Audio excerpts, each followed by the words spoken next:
अपने रोगों को ठीक करने के लिए हमारे चैनल को सब्सक्राइब करें और रोजाना ताज़ा अपडेट के लिए बेल आइकन जरूर दबाएं। नमस्कार, बहुत बहुत स्वागत है आपका महर्षि कृपा शक्ति में। आप जैसे हैं वैसे बहुत अच्छे लगते हैं। ये कथन आपने यकीनन कई बार सुना होगा, जो बिल्कुल सच है, लेकिन सिर्फ उन्हीं चीज़ों के लिए जिस पर आपका कंट्रोल नहीं है। तो फिर आपका नियंत्रण किन चीज़ों पर है?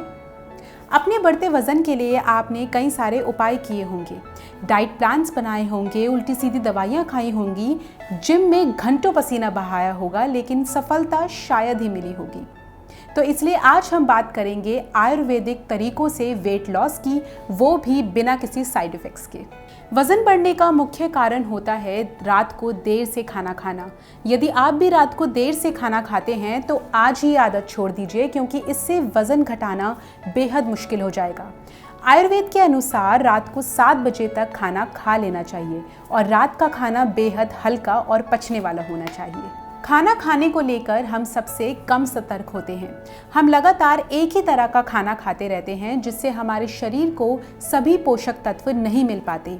हमारे डाइट प्लान में सभी तरह के फल, फ्रूट आदि, दूध, दही, सब्जियां सभी कुछ होना चाहिए, ताकि हमारे शरीर को सभी तरह के पोषक तत्व मिल पाए।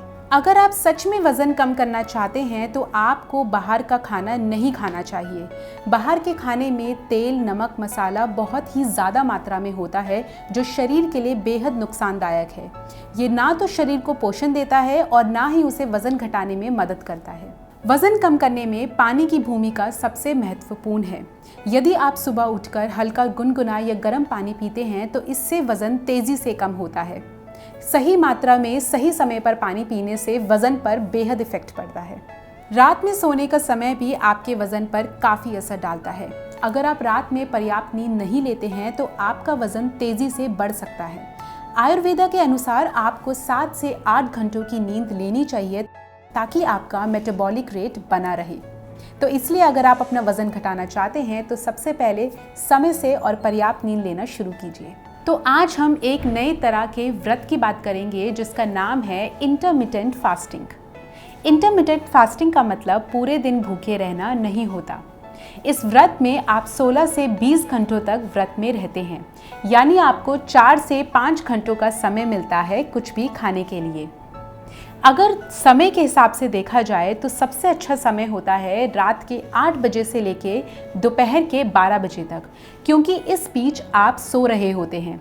बाकी के समय में आप अपनी डाइट प्लान कर सकते हैं। इंटरमिटेंट फास्टिंग या इंटरमिटेंट व्रत का सबसे बड़ा फ़ायदा ये होता है कि आपका वज़न आसानी से कंट्रोल हो जाता है। इससे आपकी पाचन तंत्र बिल्कुल ठीक रहते हैं और पाचन तंत्र ठीक रहने से आपका बढ़ता मोटापा रुक जाता है। इस व्रत में आप ज़्यादातर समय भूखे रहते हैं, तो जब आपके शरीर को ऊर्जा की ज़रूरत होती है तो वह आपके शरीर का अतिरिक्त फैट का प्रयोग करता है।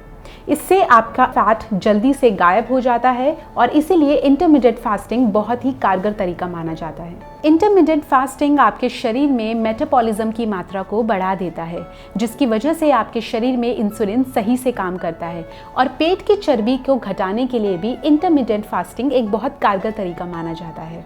यदि आप भी अपना वज़न कम करना चाहते हैं तो आज ही ट्राई कीजिए ये फास्टिंग।